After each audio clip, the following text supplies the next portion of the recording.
মোরসালিন ঢাকায় দৌড়ে যাচ্ছেন, রাকিব দৌড়াচ্ছেন, পাসটা কি পাওয়া যাবে? শেখ মোরসালিন, শেখ মোরসালিনের গোলে বাংলাদেশ লিডে, ইন্ডিয়ার এগেইনস্টে স্বপ্নের শুরু লাল সবুজের। বাংলাদেশ এগিয়ে গেছে, বাংলাদেশ গোল করেছে শেখ মোরসালিন, তিনি গোলটা করলেন। রাকিবকে বলটা ছাড়লেন, রাকিব তার মার্কারদের ছিটকে ফেললেন এবং এরপর যে বলটা বাড়িয়ে দিলেন সেখান থেকেই গ্যালারিতে উঠেছে এই আলোড়ন, কারণ নামটা শেখ মোরসালিন তার গোলে।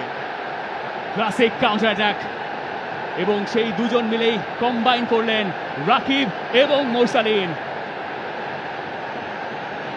রাকিবের গতিতে ইন্ডিয়া কেঁপে উঠল, কেউ পারলেন না। চমৎকার একটা পাস এবং শেখ মোরসালিন তিনি রিপোজিশন করলেন। গোলকিপার গুরপ্রীত সিং সান্ধু দ্বিধায় ছিলেন যে তিনি যাবেন কি যাবেন না, ঠিক পেছনে ছিলেন নিক্সন। নিক্সনকে বোকা বানিয়ে শেখ মোরসালিন গিয়ে সবার আগে বলটায় টাচ করলেন এবং দলে ফিরে স্কোর শিটেও নাম তুললেন মোরসালিন। তার ক্যারিয়ারের 7ম গোল হয়ে গেছে। কীর্তনখোলা এক্সপ্রেসের গতির ঝড় দেখেছে এই ন্যাশনাল স্টেডিয়াম, এরপর দেখেছে মোরসালিনের একটা ক্লিনিক্যাল ফিনিশিং।